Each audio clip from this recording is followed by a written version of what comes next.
And it starts right now. Okay. What do we do here? This okay. Hold on 1 second.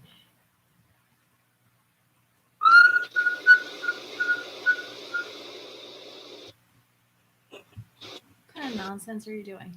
Trying to click the goddamn button. Go Nintendo Podcast. Webisode 786. The Tapu Lele Podcast. The Go Nintendo Podcast is a part of the Greenlit Podcast Network at greenlitpodcast.com. Mom Brain. Yeah. Can you tell us about Tapu Lele, please? I feel like we did that one already, but we did Tapu Koko. We did not do Tapu Lele. Mom Brain, welcome to everybody's favorite game show. Oh, no. Mom Brain gets asked a question. There's an internet sensation for a few years now, started on Vine, has racked up billions of views across platforms. Her first name is Lele. Can you tell me her last name? No. Final answer? Johnson. Isn't that Lele Tequila? Wasn't she on like MTV? No. That would be Tila Tequila. We were looking for Pons. Lele Pons. I'm so sorry, Mom Brain. You are officially out of touch. It's okay, though. I mean, if she was a Vine superstar, I'm not out of touch because Vine's been gone for a while. I didn't say she was a Vine superstar. I said she started out on Vine. She's on YouTube now. Strong. Millions upon millions of views. Billions overall across all platforms. It's okay. It's okay. You don't have to know. You know Lele Pons now. So when you're on Jeopardy and they ask that at the final question, you can get it. Can you tell us about Tapu Lele, please? It heals the wounds of people and Pokemon by sprinkling them with its sparkling scales. Ooh. This guardian deity is worshipped on Akala. Guardian DD? Mega Doo-Doo. Oh my God, King DDD Mega Doo-Doo. How have I never thought of that? Let me just punch up my cat pictures here for a second. They're almost 4 feet tall. They weigh 41 pounds. Their gender is unknown. The category is land spirit. And their abilities include psychic surge. Thanks, Mom Brain. I really appreciate it. You're welcome. We have a special spot to play you, Mom Brain. Could you hit that button for me, please? Right now, you're listening to Secret of the Forest, a song off the album Chiltendo, produced by Jacoby. Chiltendo is a 12-track tribute to the music of Nintendo's video games. Chiltendo includes remixes from Animal Crossing, Legend of Zelda, Super Mario Galaxy, Pokemon Chrono Trigger, and more. If you want to listen to the album, click the banner at the top of Go Nintendo. No, we don't get paid for that. You just click the banner and it takes you to places to stream it. Thanks to Game Chops for that plug. We will be sponsored by them for, I believe, if I'm not mistaken, a couple months. So we're going to have plenty of tracks to share with you guys. But that's that. Thanks, Mom Brain. Yeah, hello, Mom welcome. Brain. How are you? I'm good. I'm a little tired. I did a lot of yard work this morning. Oh, the owner of the home, the master of the home, had you go out and do yard work today? I believe I am the master of the home. That's my point. You could have done whatever you wanted. You could have got up and rolled around you could have rolled around outside if you wanted. Maybe roll around in the front yard and put on a show for everybody in the neighborhood. Well, I mean, who's saying that I didn't? That's why you're tired. Yeah, is that rolling around the yard? It's a lot of hard work rolling around in the grass. Yeah. That's why dogs sleep so much, because they do that a lot. Yeah, it's hard to yourself around. It would actually be hard. Yeah. I'm being serious. I know. And then you're all covered in bits and bracken, and then you got to clean it off. I see a beaver house, and that's the perfect gift. Yeah. Hello, Nikki Hill. How are you? I'm all right. Okay, we'll leave it at that. Anything to add?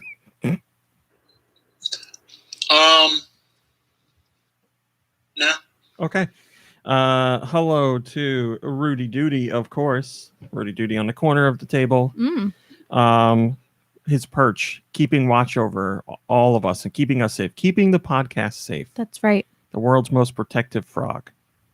And hello to, of course, the wonderful, the beautiful, the super intellectual Josh Grobot. I'm a hardcore gamer. Oh, are you, Josh? Tell me more about that. Don't be a sweaty, be a go-getty. Oh, words to live by. I was told that those words are in the crazy Colonel household. They've been flying around a lot lately. It's a note that Josh wrote us. What was it, last week or a couple weeks ago for the plate? Yeah, the podcast plate, and it's sticking around. So, Josh, your words have inspired people. you know, funny that you should bring up podcast things and people. I forget who it was who was grocery shopping at Trader Joe's and ended up with Mango Jojo's because of me. I was thinking about it while I was outside today, and I still feel really bad about it. But you still didn't buy the cookies. We're supposed to eat them on the podcast. I know. Today's the podcast. So is next Saturday. That's right. I would also, while we're on the subject of cookies, like to remind everyone that this past week was the official start of Malamar season. Malamar season has begun. It is upon us. Why there is a season for Malamars instead of all year Well, Malamars? it used to be because of the hot weather, Yeah, and the you know cookies what? wouldn't, they would melt in the Yeah, trucks. But now we have refrigerated trucks. right. So now they just do it to like drive sales, I guess, like to make it this like Yeah, you know thing. what would make more sales? Having them all year round. Well, it's the official start of Malamar season, and I'll have you know that I did look for some the other day and couldn't find them. Sold out. Hello, Tanuki Tony and the Aloe Wolf and Dre Gamer and The Kirby. marshmallow trees need to bloom. Oh, that's right. Tanuki Tony wants to know what a Malamar is. We will tell him in a second. And Shillelagh and Video Game Guru and Freddie Fro and KC and Malik Halo and Anastasia Beaverhausen and Roth and Nader Die and Outlaws and Ridley Saria and whoever else I didn't see in here yet. Thanks for joining us today. Yes. I don't want to be like completely rude, But here we go. but all the people who ask for like clarification on what something is every time we mention something on the podcast, I would guess that they're sitting at a computer. Yeah. You know what? Maybe they like the personal interaction. Maybe they like something with a little bit more experience behind it. Maybe they like something that's a little more personable than just a Google spit out. Then go ask your mother. Your mother. A Malomar is a graham cracker base with a dollop of marshmallow Like a on big top of fat- it. Mom Brain, please. A dollop of marshmallow. I know you're getting very excited. And it is coated with chocolate that has been drizzled from above to encase the marshmallow in a hard chocolate shell. Not too hard. And when you bite into them, because they have the graham cracker base and the chocolate shell, and they have the marshmallow in the middle, it makes a delightful noise. It's like there's like a little like Tanuki Tony says, just assumed it was a U.S. thing, so Americans should tell me. there's like a pop to it. Yeah, It's quite good. because when you crack through the shell, the chocolate shell. Mom Brain, you're the culinary expert at the table. Very true. Very true. Did we say dollop of marshmallow? Yeah. I mean, Because a yeah. marshmallow, I always figure marshmallow, like you can't dollop it because it's a solid thing. What about fluff? That's marshmallow fluff. Yeah, but what else is in fluff other than marshmallow? I mean, it looks like a It's dollop. different because it holds together differently. It's obviously different. Hello. Yes, but it's still marshmallow. Yeah, just a marshmallow on top. So basically it's a s'more, which we all know from a couple podcasts ago is like your favorite things. Yes, So go it's on. like a s'more with only 1 gram, and it's took a bath in chocolate. I mean, you could dollop a regular marshmallow if you put it in a microwave first. Apparently a Malamar is like a Tunnocks tea cake. which originated in Glasgow. Never heard of it. Well, Well, I guess we'll just have to have a podcast where we eat cookies all day long. So, can I be there? Like, I knew. I was just about to say, I'm sure Nikki Hill would wish he could be here. I have to tell you that in the grand scheme of like treats and baked goods, a cookie is not at the top of my list. Okay, snob. What's at the That's top of not your a list? snobby thing. It's just a preference thing. You would eat. Well, you would not pass up a cookie, though. No, well, it depends on what kind of cookie. What kind of cookie would you pass up? Yeah. Mm-hmm. Anything too like hard or crispy. I don't like crispy cookies. I don't know that you would pass it up, though. If it was the only thing around, I think you'd be like, well, just one. Well, yeah, that's, you know what those are called? Faculty room cookies. You teachers got a sweet deal. Dude, they're giving you cookies in the faculty room? well, not anymore. Faculty rooms have like the grossest bottom of the barrel stuff in them usually. Kirby says, what about those crappy Keebler chocolate chip cookies? Oh, those were disgusting. They were tasted like very sawdust. bad. Alawolf says she don't like crap cookies. I mean, she might not like them, but I think she would still eat them. Take a tea cake break. When I look up the Tonics tea cakes, take a tea cake break. The teacher tea cake break. Oh my God, these look amazing. Yeah, that's exactly what a Malamar looks like. Oh my God. Josh, do you have... They're individually wrapped. I'm trying to speak to Josh. Josh, do you have a favorite cookie? Sure, whatever. Well, will you tell us what it is? We'll just have to wait and see.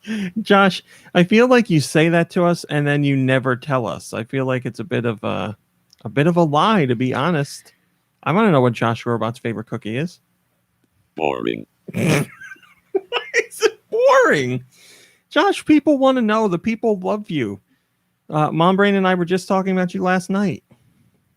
Yeah. Yep. Mhm.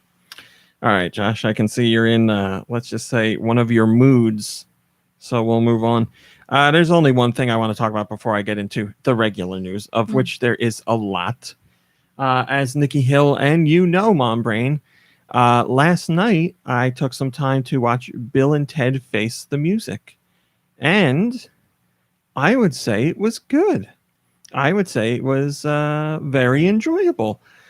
More often than not, when you have a movie franchise that existed decades ago, and then they bring it back nowadays, it misses the mark in some way. The characters feel off, or the tone feels off, and I feel like Bill and Ted did an excellent job with the sequel. It feels like a Bill and Ted movie. It's written like a Bill and Ted movie. I know that they had the people who originally wrote the first and second movies, and they kept saying they had a really good idea for the third one, and I agree, they did have a good idea. It was a bit formulaic, and it wasn't hard to see where the film was going, but it was still an enjoyable ride. It's not how, it's not the end. It's not the end of the journey. It's the journey itself. So seeing how things play out was very fun. There are some legitimately funny characters, which I would say is true for all of the Bill and Ted movies. So much so that there's a couple characters that I thought were funny enough that I wished they had more of. I wish they gave them more screen time. But I guess it's better to give you not enough instead of too much. So leave you wanting more. Yeah. But yeah, I really liked it. I was surprised. The whatever the name of the actor is who's opposite Keanu Reeves. I don't know. Nikki Hill, you might know. Does he act in anything else? Has he done anything else? Thanks, Nikki Hill. I appreciate it. I think he's done some stuff, but I don't know. I mean, Kirby will tell you, I'm sure. He did a great job. Hey, how about this, computer guy? Look it up. Go ask your mother. He did a great job. It was like he hadn't skipped a beat. He was right back into the role. Not that it's like a super demanding role or anything, but he did a great job with it. I'd say more so than Keanu. Keanu is still able to do it, but Keanu is a super nice guy and very friendly, but he has never been the best actor. And I don't feel this is a controversial statement. I feel as time goes on, he's gotten to be a worse actor. So he's just an odd guy, but a very nice guy. But in this movie, he does an okay job. Not anything. Whoa. Sorry, go ahead. Not anything that like took me out of the movie or anything like that. I just, I feel like the other guy did a better job of returning to his role. Yes, Nikki Hill. I thought at the end of the second one, they already performed the song that was going to unite the world.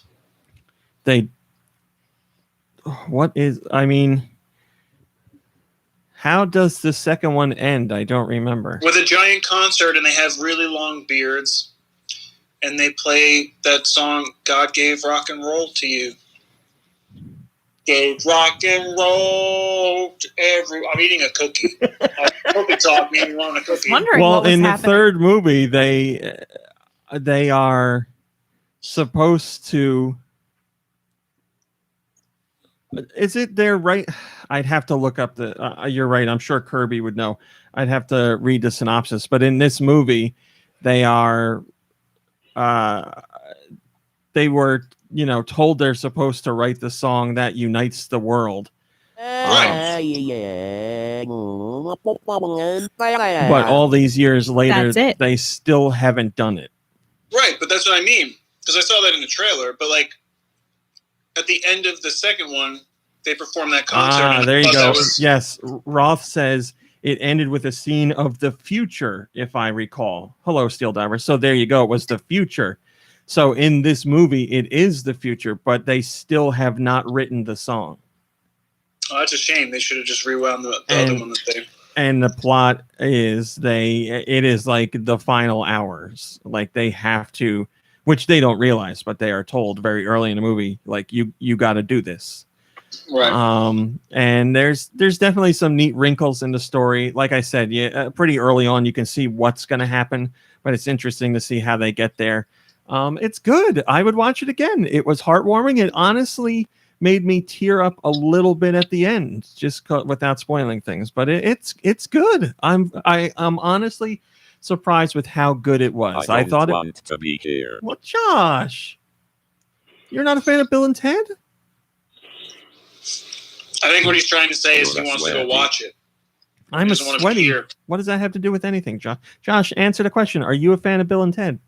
That's none of your business. Well, I thought the movie was good.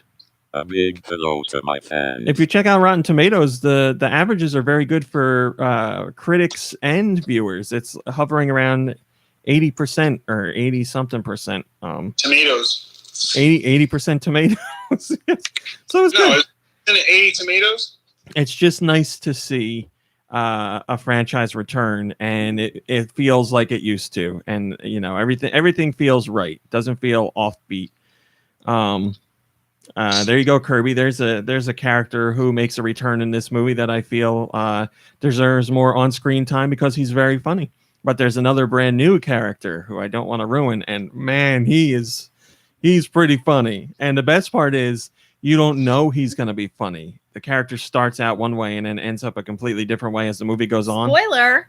What? That's not a spoiler. A character changes is what I told you. But yes, he's very funny. Hi, Rock. Yeah, thanks for joining us. So yeah, check that out if you're a fan of Bill and Ted. I watched it on YouTube. You know how it is with movies because of the pandemic. Prices are hiked a little bit because you are renting movies that never had a chance to go to the theater. So on YouTube, I paid $20, I think, which is 2 movie tickets.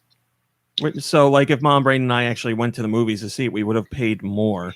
And this rental allows for 48 hours. So hopefully, yeah, but if I was going to go by myself to see it, I would be paying less. Yes, Nikki Hill, that's true. You would be, but I'm guessing you have gone to the movies with people before. Yeah, but I've also gone a lot by myself. Well, then don't rent the movie, Nikki Hill. What do you want? They should ask. You should be able to clarify. Well, they're trying to make up their money. This is not getting a theatrical release. This is unprecedented times. Can I also call attention to the fact that early on, before the stay-at-home thing happened, I misread an article that said Mulan was going to be streaming, and you were like, they would never do that. But guess what? I don't remember saying they would never do that. They did. You chastised me real bad for it.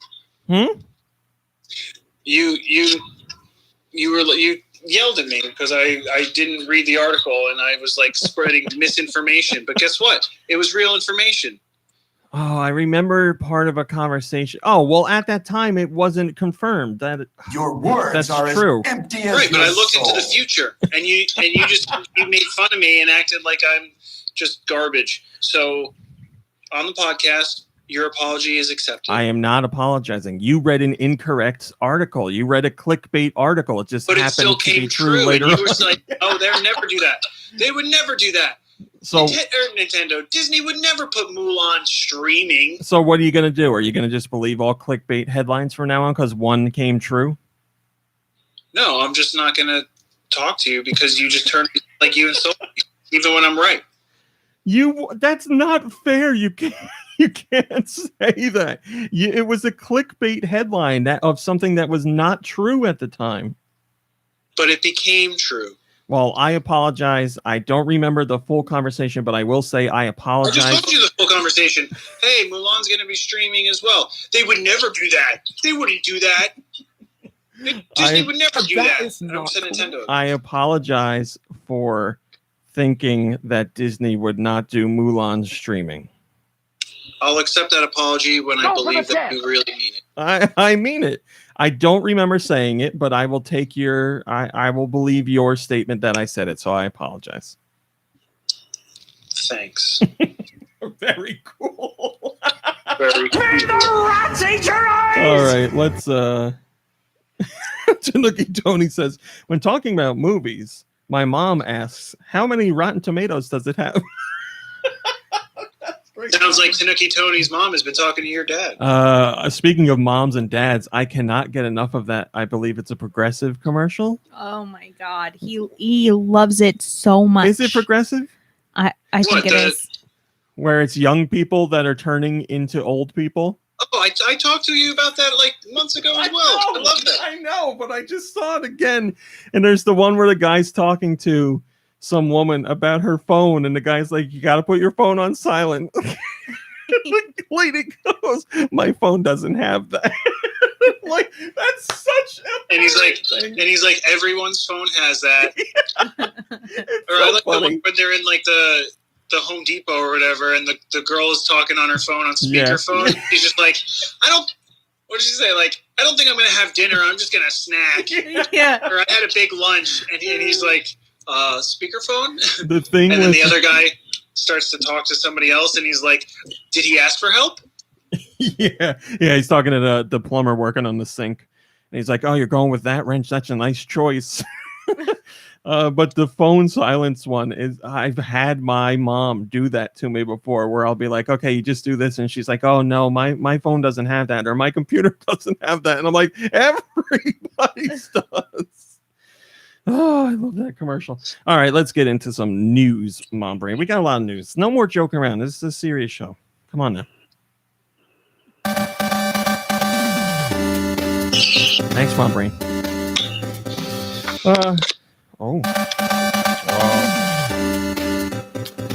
Paper Mario, the Origami King's producer, you did say there's a lot of news today. Has talked about how Miyamoto isn't really involved in the game, which is not surprising. We know that Miyamoto has kind of taken a backseat to games in general over the last few years. And he talks about how they have almost complete control over creative direction.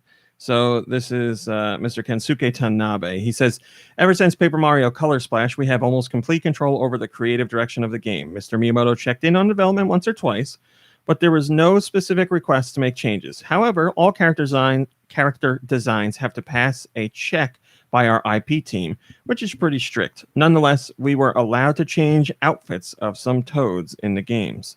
Blah, blah, blah. We don't need to do the next part. It's weird that he says they have to have things approved by the IP team. Like, I don't like that the IP team is stifling some aspects of creativity. We still don't know why that rule is put in place. We haven't gotten specific details about that, and I doubt we will. But it's become very clear that the IP team is putting the kibosh on certain ideas because they We've heard that they can do wholly original characters. That's no problem. But they can't do more characters, I guess you would say, like Toadsworth or Captain Toad. Although there is that one Toad. I don't know. It's weird where the line is. I guess they certainly couldn't do a Toadsworth character. But like this game has, what is it? I guess it's Captain. Is it Captain T. Ode? I think they have. I think that was his name. So it's weird where the line is drawn. I don't quite understand it, and I don't know that we're going to get that information. Yes, Nikki Hill. Anastasia Beaverhausen has a good point. We have complete control. Our work has to be checked, though. Yeah. We have complete control, except for the things that we don't have control over. Yeah, right. Well, let's see. Whoops. They did say almost complete control. The quote is almost complete control. Yeah. First comment comes from Kendrick Lamario, and they say, I don't buy this strict guidelines on messing with character designs. Whoever's making Mario Kart Tour and Dr. Mario on iPhones seem to get away with doing whatever they want with the Mario characters, even if the rules are so strict for them now when they weren't before. Does that mean they aren't allowed to make their own sets of brand new characters now? I can't see it, honestly. No, original characters are allowed. Feel like it's far more likely that they don't see it necessary to put the time and effort into making so many new designs or characters when they can just reuse the ones they already have. Saying in interviews that it's easier to just reuse assets just wouldn't sound too good. Well, here's the thing. Like, I don't think it's about putting the time and effort in, because it would, if they were doing like just reiteration. What is going on over there, Nikki Hill? I just put my volume down a little bit. If they just kept like taking the characters that are out there and are like, here's a Toad, but he's got a beard and he uses a cane, or here's a Toad and he wears a monocle and a top hat. That I would argue would be lazier than creating all new characters like they did here with Olivia and Prince Ollie. Hello, Nintendo. Thanks for joining us. So yeah, I don't think it's fair to say that they put the time. They don't feel it's necessary to put the time and effort into making so many new designs. They are prioritizing brand new characters over, I guess, what you would call as reskins of classic characters. No skins? But they still, even though visually they aren't doing that, they are doing it personality-wise in these games, like with Bob or Bobby or whatever you want to call him from Origami King. That Babam has a wholly unique personality and a great storyline in this game. He just looks like other Babams. So it's like I said, it's interesting. There's things we don't know, and there are pieces of the puzzle that will make this a little bit more clear for us, but I don't know if we're ever going to get those. Moving on. We also got some really interesting insight from Square Enix. For those who don't remember, back in the... For those who don't remember, Raw Meat finished Crystal Chronicles without his friends. Oh, Jesus Christ. Just in case you didn't remember. Back in the GameCube days, there was no Square Enix presence for a long time. I should say in the N64 days and partially the GameCube days. Because after Square Enix and Nintendo worked, or Squaresoft at the time, and Nintendo worked so much on Super Nintendo, they had a falling out when it came to the N64 because Sony decided to shift their focus over to the PlayStation.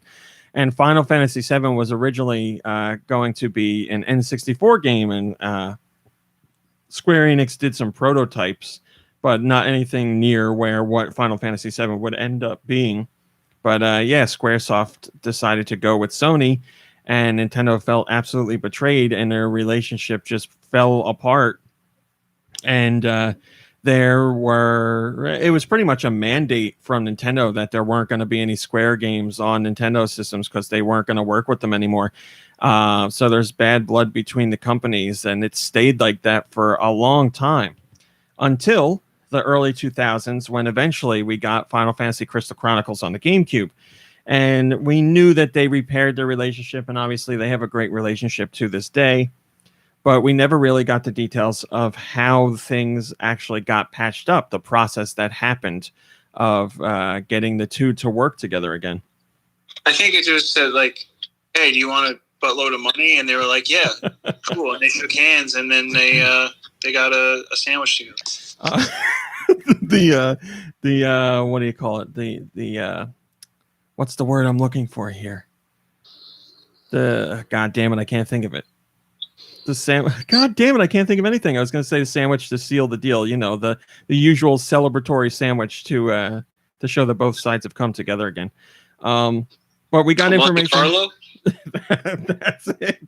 I don't think that would be. That's. We're going to seal this with a Monte Carlo. We're going to seal this with a PB&J. There you go. Former Square Enix president Yoichi Wada did a whole big blog post about how the two sides came together and what facilitated it. And it was basically Square was interested in doing games for the GBA in 2001. But other people at Square were like, oh, wait, we don't have any relationship with Nintendo anymore.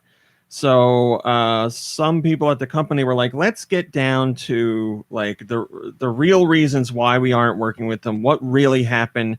If like there's blocks in the way that prevent us from actually releasing games with Nintendo again, and how serious the situation is.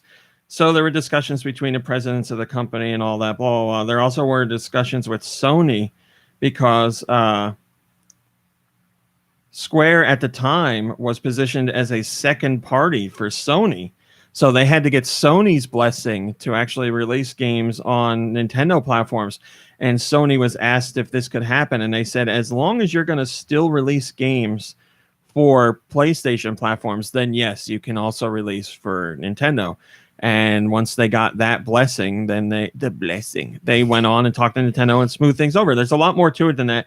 We have a translation of the tidbits from that blog, so please check that out. It's a super interesting story, especially if A, you're into Nintendo history, or B, you were alive during that time, because that was a pretty crazy time. I remember thinking how nuts it was that Square and Nintendo weren't working together anymore, and it was for a long time, too. Like I said, the entire N64 generation and part of the GameCube generation. That's nuts. I'm impressed.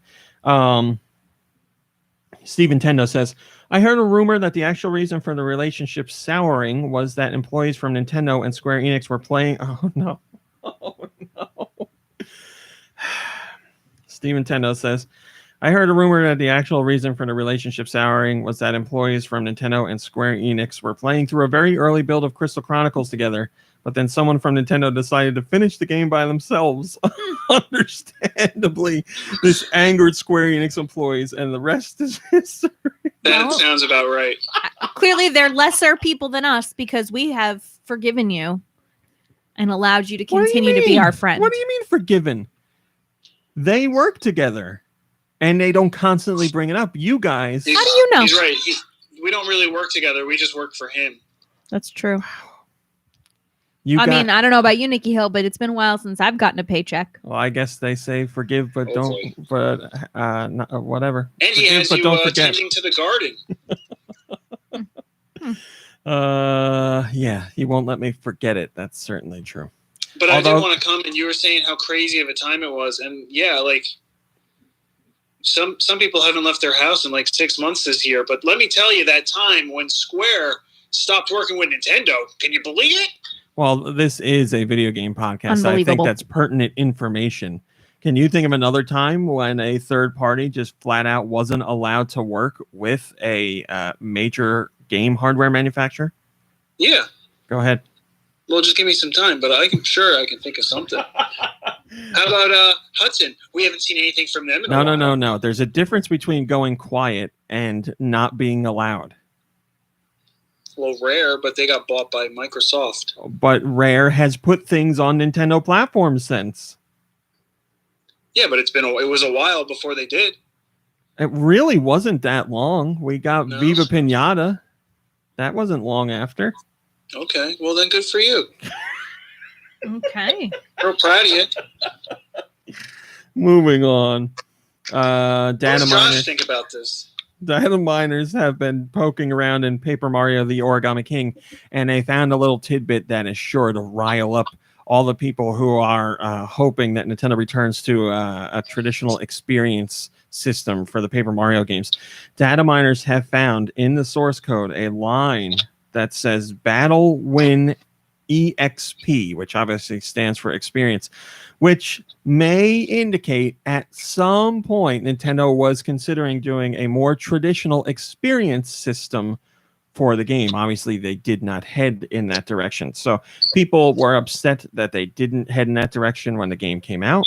And now to hear that potentially it was part of the game and they got rid of it just makes people that much more angry. Giancarlo Tomaz Sanoni says, curse you Kensuke Tanabe.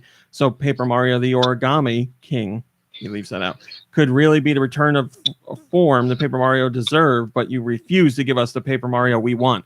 Again, I cannot stress this enough. Paper Mario the Origami King has broken records for the franchise. So I know the sentiment is out there that people want traditional experienced battlings in Paper Mario, but the sales show that the majority of people do not care about that. They just want to play a Paper Mario game. If the sales continue to go down, then we would be like, yes, why doesn't Nintendo go back? Clearly, this is what the majority of fans want. But sales have gone up, minus Color Splash, but Color Splash was the Wii U's fault, not the game's fault. Aww. And that's that. I'm just gonna let Nikki Hill settle down over there. What did I do? I don't know what you're doing. There's like squeaking and shuffling, and Mom Brain, please back me up. Yeah. Kirby wants everyone to know that video games are for children and stupid people. Okay, just in case. Well, I mean, all of us have been children, and all of us are stupid at some point. So, video games are for everyone. Kirby's trying to say video games are for everyone. It's a beautiful message, really. Maybe not said in the best way, but it's a beautiful message. The Switch eShop has been updated with a new feature that's making fans pretty happy. You can now cancel your pre-order on a game, a digital pre-order, up to 7 days before the game's release. So if you pre-order a game and you decide you don't want it, you don't have the money for it, it was an accident, as long as or you're a kid and you pre-order it and then your mom's like, well, you didn't clean your room. Oh. One of those moms. As long as you are more than 7 days away from the game's release, you can cancel your pre-order. So your what used to happen is you would do a pre-order and your card would be charged right away. Now that is not the case. Your card will not be charged until 7 days out. So yeah, go ahead and pre-order. You have a lot more leeway now. It's an excellent change by Nintendo. It should have been there from the beginning, but it wasn't. But now it is. Robot Face says, I would have liked to use this feature for Luigi's Mansion 3. Not that I'd had second thoughts on getting the game, but because I'd used a voucher to pre-order it and didn't realize I couldn't get the double coin bonus that way. For all I know, it still would not have been an option considering the circumstances. Well, yes, I'm sure there are people who would have done things differently, but now at least we know. What is this? Oh, I didn't make that a top story. Yeah, now you can rest a little bit easier with your pre-orders and not feel so locked into them. Just like I said, make sure if you are going to cancel, you do it before this last week up to the game's launch. So the benefit of a pre-order. The benefit of a pre-order. This is just digital, right? Pre-orders? Well, you don't go to the Nintendo store to pre-order unless you're at Nintendo NY. So the benefit of a pre-order might be that there's like a bonus that comes with it. Could be. Or that like it's going to download like most of it. You will preload and you'll get to be. But really, I mean. Also discounts. That's right. A lot of games will be like, if you pre-order now, you'll get $5 off. Yeah.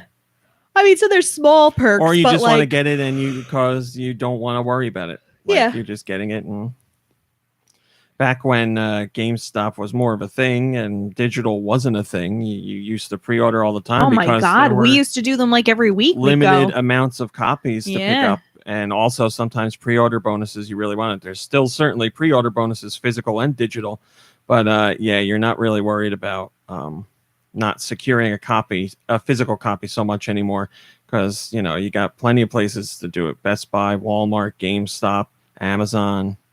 So yeah, it's not quite the same thing. Back in the day, it used to be like Toys R Us. you would go to GameStop or maybe Toys R Us back in the day, and that was pretty Best much Buy. it.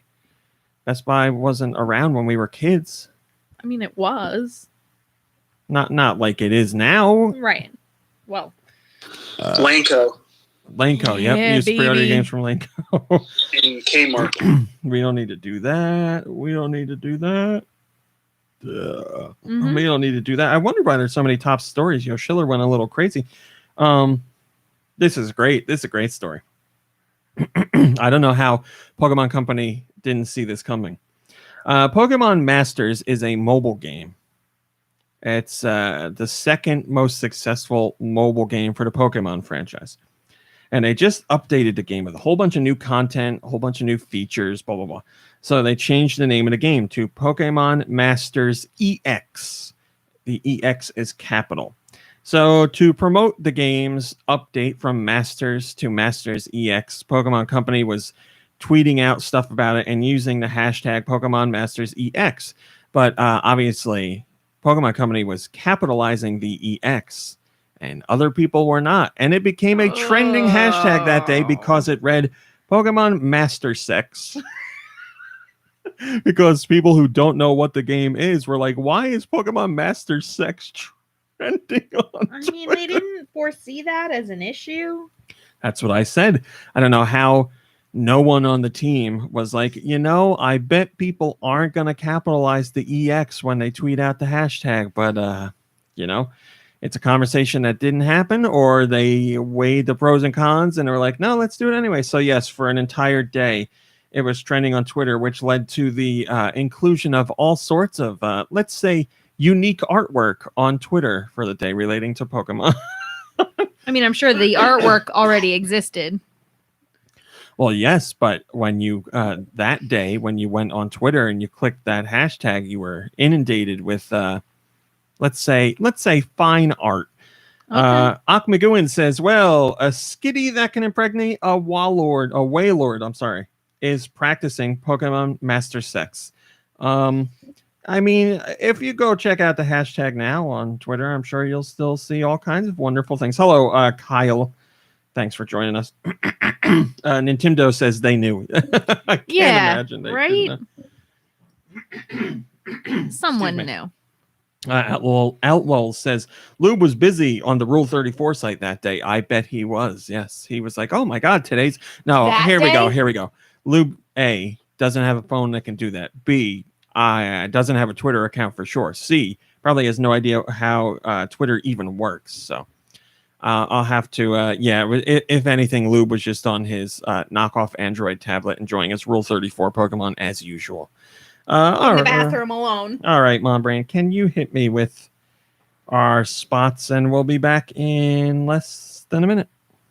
Spaceships, Magic swords, intergalactic empires, dead gods, and creatures from beyond the moon. What mad universe could contain all these fantastic visions? What Mad Universe is a bi-weekly podcast delving into the misty origins of sci-fi and fantasy, pop culture and genre tropes. Take a cosmic trip on What Mad Universe On the Podcast. Greenlit Podcast Network. Hunter x Hunter, Yu Yu Hakusho, literary analysis, comparative localization, JoJo references. The works of Yoshihiro Togashi hold a specific kind of magic, and the people who seek to examine their roots and spiritual descendants are known as the Spirit Hunters, available on the Greenlit Podcast Network. Thanks, Mom Brain. Oh, my pleasure entirely. The Switch eShop got another update or another feature along with the pre-order one that we talked about. Now, when you go to the sales page, or as Nintendo calls it, the Great Deals page, games will show you how many days there are left for a sale. So before, you used to just see a sale price and be like, oh, I better get it now because I don't know how long it's going to be around for. Now you know it'll say 1 day, 7 days, 28 days, however many days. So you can plan accordingly rather than trying to scrounge up the cash to buy a game, which is, again, something that probably should have been there from day one, but it's nice to have it now. So you can plan things out a little bit better. Robot Face says this also shows up on your wish list, which is nice. Yes, if you have a game on your wish list because you wish to buy it or wish someone would buy it, and you check out your wish list, you can see that, oh, look, there's a sale, and it'll be around for 5 more days. And then you can make your own wish come true. Or you could be like, Mom, I'm trying to think of a game. What's that cat game? Flicky? No. The sexy cat game. Why can't I remember the name of it? Oh. Neko something. Katsune? Nico What? Katsune?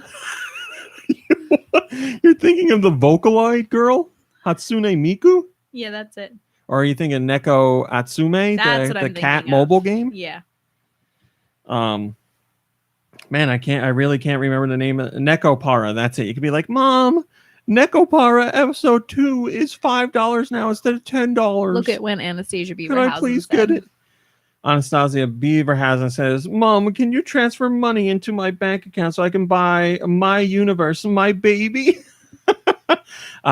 Name of Austin would recommend that you don't buy that game. Check out his video review on our channel or his channel. One of the greatest reviews I've ever seen in my entire life. I had a question about that game. Mummy, I need more honey pop, says Kyle. Yes, Nikki Hill. Was there a multiplayer option on that game? On My Baby or My Universe, My Baby? Yeah, for 2 parents, maybe? I don't know. That's a very good point. Is it just a single parent experience? Something Austin did not cover in his review. I guess I'll have to ask him to go back and play it again. You would think that they should allow for 2 parents, so you could be like, this kid is a pain in the ass. You got to take him. I need a nap. Yeah. Are we going to do this?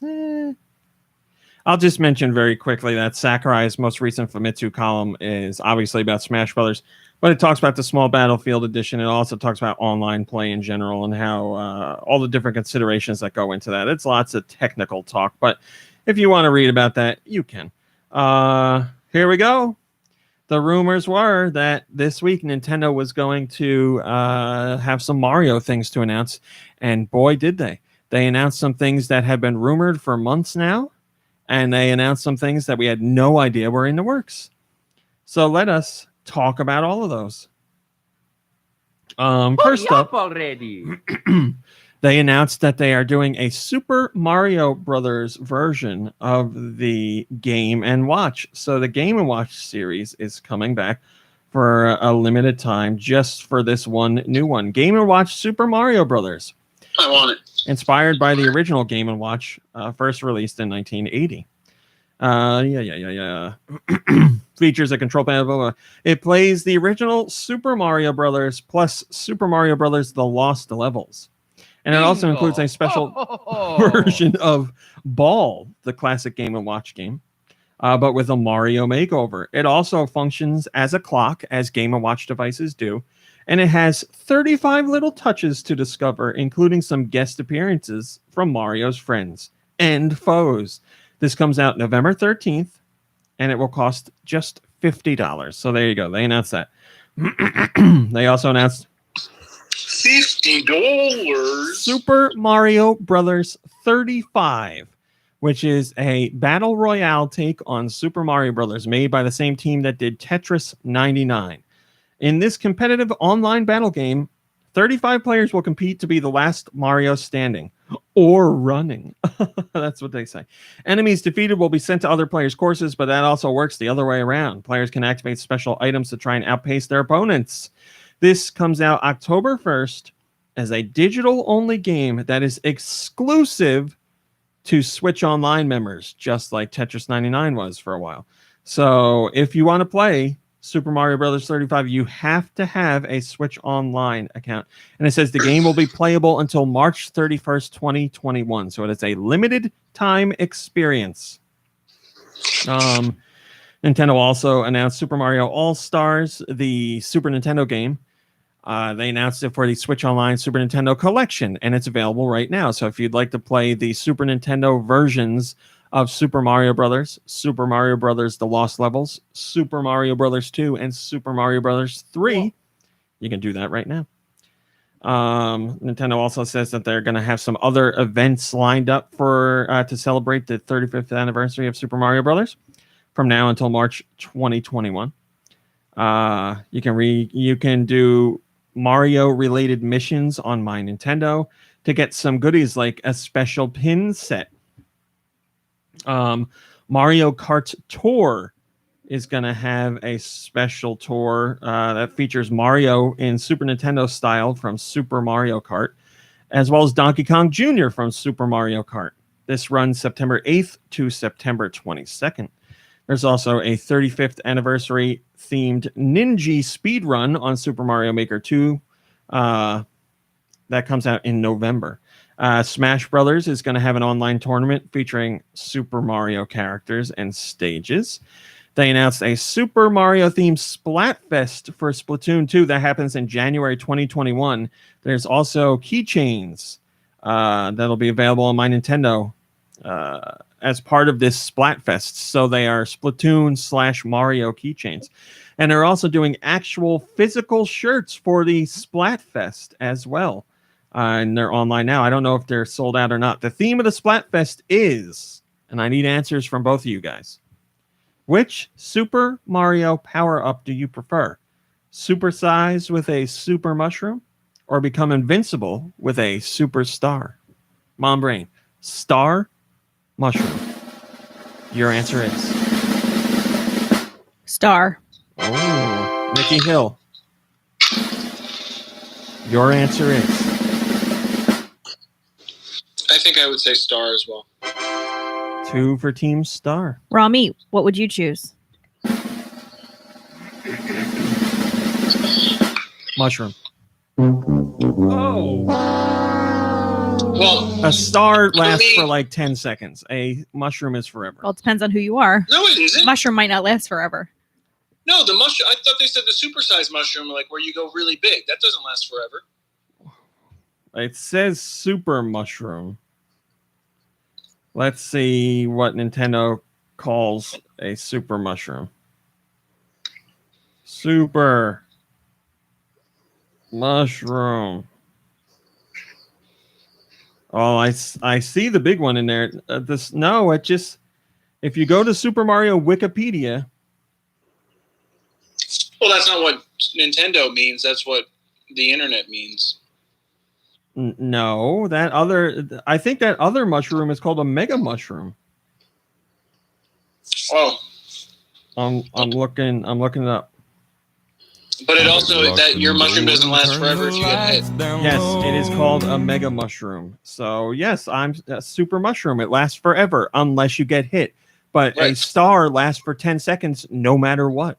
Yeah, but if you get that super mushroom and you get hit in 9 seconds, the star would have been Yeah, better. yeah, yeah. That is a good point. Except for a star is 10 seconds no matter what. A super mushroom is forever potentially. Yeah. Yeah. Yeah. You guys want to rethink your answers? No. All right. I would like all the enjoy information up front first. What do you mean? I gave you all. I literally asked you the question. No. You said super mushroom, and I misunderstood. What Well, the super that's your fault, Okay. not mine. I No, gave it's you not all- my fault because you didn't even know either. You had to look it up. No, you made me think I might be wrong, and that's why I looked it up and I was Yeah, correct. Okay, it's my fault. You looked it up because you weren't sure. Well, listen, that's why I'm asking you. Now that you have all the information, would you like to change your answer? It depends on how many I have left in the freezer. All right, so you got 3 stars in the freezer, and and you have 2 mushrooms. Which are you eating first? Boy, I'm gonna do a star. Even them out. If you do the star, you could bust out of that room that you're trapped in. Oh, well, anyway, now you know how we're fighting in that Splatfest. Mom Brain in March 2021, Animal Crossing New Horizons will be getting Super Mario themed furniture. Ooh, you could get that in other Animal Crossing games, I believe. And also, Nintendo and Puma have teamed up for RS Dreamer Super Mario 64 basketball shoes. Ooh. They're available right now, and we have already seen some NBA players actually wearing them in games. Then there's other stuff which we already knew about. Monopoly Super Mario, Jenga Super Mario, more action figures from Jakks Pacific. Black Milk Clothing will have a Super Mario line on October 5th. And then there's the Lego stuff as well. But then there's the big guns. Let us talk about first the things that were rumored and turned out to be true. Super Mario 3D All-Stars is coming to the Switch on September 18th. And it will be a physical and digital release, but Nintendo is doing this as a limited time product. So again, it will only be available until March 2021. You okay? That includes digital and physical. So if you want this, you want to get it sometime before March rolls around. It includes Super Mario 64, Super Mario Sunshine, and Super Mario A Galaxy. Wow. 3 games, 1 package, all fantastic titles, limited time product, digital or physical. Along with that, I got it. we got the reveal of Super Mario 3D World plus Bowser's Fury.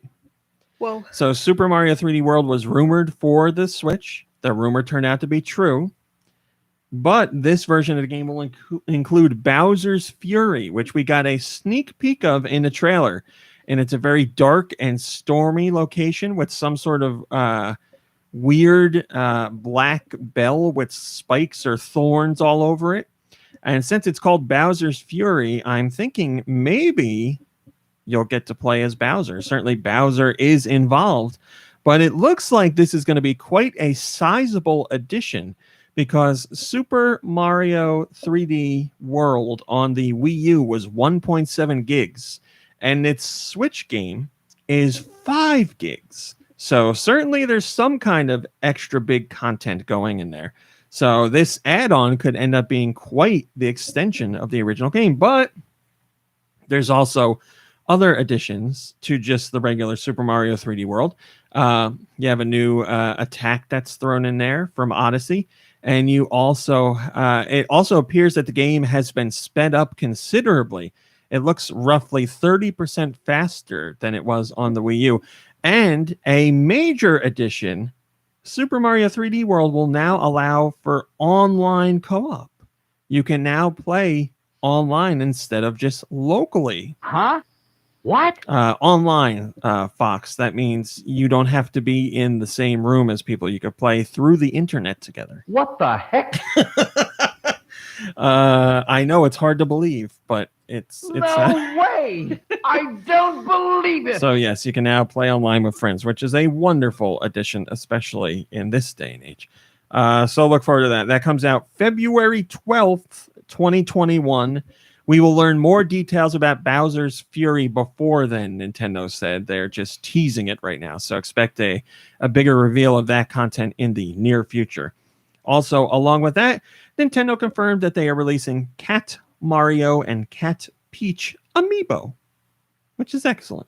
And they have textured fur suits. I don't believe it's actual like fur or fuzz, but it is a texture.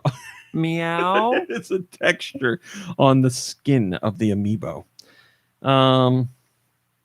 Nintendo surprised everyone with a reveal of something that was never rumored and we had no idea was coming, much like Super Mario Bros. 35.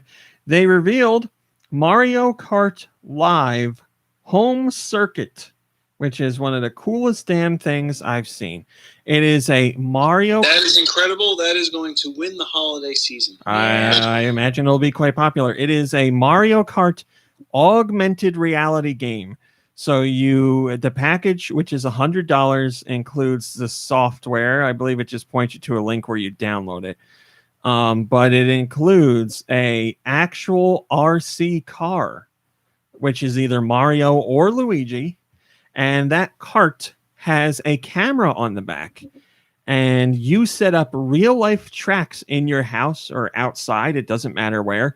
And there are gates that the camera looks for, and that's how it helps build your course as you race. And you play on your Switch, handheld or docked, it's up to you. And you see like video game versions of, Mario and the other racers and question mark boxes and all that. But the background is your real room or your real setup, wherever you do, inside or out. So it's augmented reality. It's projecting this stuff on top of the real world.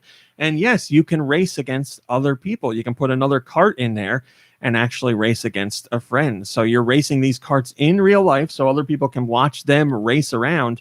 And yes, you can still throw items like bananas and shells, and they actually affect the cart in real life. So if you hit somebody with a shell in game, the real life cart will stop for a couple seconds and you can drive past it. So it is really cool. Such an awesome idea. Our cat is going to have a blast with that. I just picture and there's different themes that you can do as well. Like there's like an ice theme and a castle theme and a traditional Mario circuit theme and stuff like that. But yeah, you design the courses, you design the tracks. I'm sure there's some sort of limitation for how huge they can be, but they show all different sizes. That rat's too damn huge for the cat, David. So that looks really awesome. I'm very excited about that. That comes out. Where's the damn thing? I just had it. Comes out October something. I know that off the top of my head. It comes out October 16th. And as I said, there is I'm Mario. a hardcore gamer. So you're going to play it, Josh? Doesn't seem like you Sure, would. whatever. Oh, all right. As I said, Mario or Luigi set October 16th, $100. Hundo Dollo. And I believe that's it. I believe we've covered everything there. So it was a 16-minute event. Quite exciting. Always fun to see rumors confirmed and things we didn't even know about. Sean Snukta says, Super Mario Galaxy 2, am I a joke to you? Looking forward to Super Mario All-Stars 3D, but until then, I can start the original All-Stars today. They've got to release Galaxy 2 at some stage. It'll be the only mainline Mario game not playable on Switch, I think. I don't know. I would have to look into that. But yes, poor Mario Galaxy 2 is not included in Super Mario 3D All-Stars. Nintendo just didn't see it fit to do that. I don't know why, because it's one of the greatest Mario games of all time, but and my brain has not played it, so would have been a great excuse. But it's not there. Well, you played the original Odyssey. And you're saying did how I play much you Odyssey? I played Galaxy. I'm sorry, the original Galaxy. Yeah. We did all that. We did all that. North America, here's your digital downloads. What do we get? NBA 2K21. What are the next European No, Josh, masterpieces? not yet. Josh, Let's hold on. find out. Not yet. We're almost, Josh. NBA 2K21. Spellbreak. Spinch. Spinch. S-P-I-N-C-H. Spinch. Like me spinch you. Oh boy, I don't know how to say this. Avicii Invector. Connected Haunted.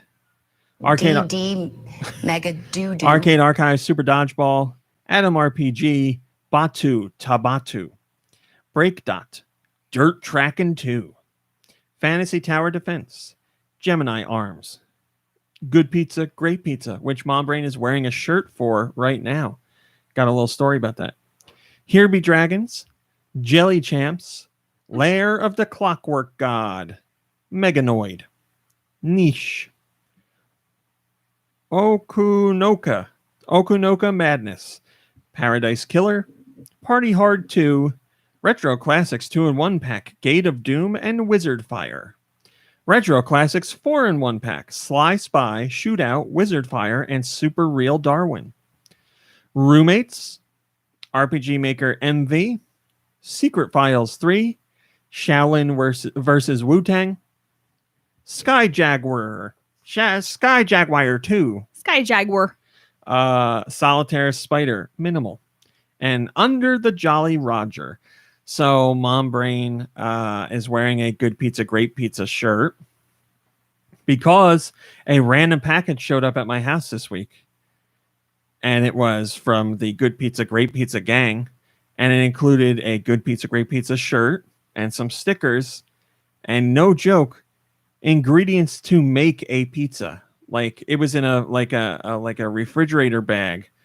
And there's like 8 different tubs/jars of ingredients to make a pizza.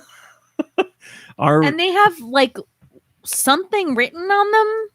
Like they're white containers with screw-on lids, so you can't see what's inside, and they have something written on the lids, but I can't tell what's written. But are you going to make the pizza? I don't know. Good pizza? Great pizza. So there's your releases this week. Guy Bone says, looks like a Mario Direct week if I've ever seen one. Now, Josh, we need your help. Oh, no, we don't. I lied. Josh, I lied. I'm so sorry, what Josh. Are the next European no, Josh, I'm sorry. Last time I wasn't listening. It's okay. It was my fault. We did that. What are the next European masterpieces? Josh. Let's find out with Nicky's sweet. Very cool. Super Mario 3D All-Stars does support the Pro Controller. And if you're playing what are the next European masterpieces? Josh, you gotta hold on, man. Let's find out with Nicky's sweet. That's what I sound like. That's what you sound like, Josh. Just hold on, buddy. Super Mario Galaxy Docked requires motion controls for pointer functionality. And if you're playing handheld, you use the touchscreen for that pointer functionality. So handheld, I don't know about that. That's going to be... You got to take your hand off the controller to do something. So, I mean, I guess you could use your thumb for some bits, but yeah, it's going to be a little odd doing it that way. Obviously, you can just collect them by grabbing them, like having Mario run over them in game. But, yeah, if you want to play when docked on the Pro Controller, you can do that. But if you, really the way you should play, if you want an experience closer to what was available on the Wii, is by playing with 2 Joy-Con. Then you can still shake the one Joy-Con to spin and move the pointer around to collect stars and star bits and all that. So that's going to be the optimal way to play, but there are other options there as well. First comment comes from Sokar and says, wait till we get the game. The controls will be fine. You know, I'm sure it's going to be like... Still, the best way to play it will be on the Wii, where the game was originally, for the controllers that were originally meant for the game. But yeah, I imagine with 2 Joy-Con, it will be... the majority of it will play exactly the same, and then you'll have the virtual pointer with the Joy-Con. So it won't be as great as an IR pointer, but I'm sure it will get the job done. Yeah. We did that. Okay, Josh, now it really is time, I promise. Thanks. Very cool. You're welcome. A big hello to my fans. Mm-hmm. What are the next European masterpieces? Let's find out with Nicky's sweet releases. Are you sure, Romy? Yes, I'm sure. Sorry. Hello, Gecko Kitsune. Anyway, I noticed the layout here is a little different this week. Hi, Robot Face. I did it this week. I know. Hello, Doom Eternal.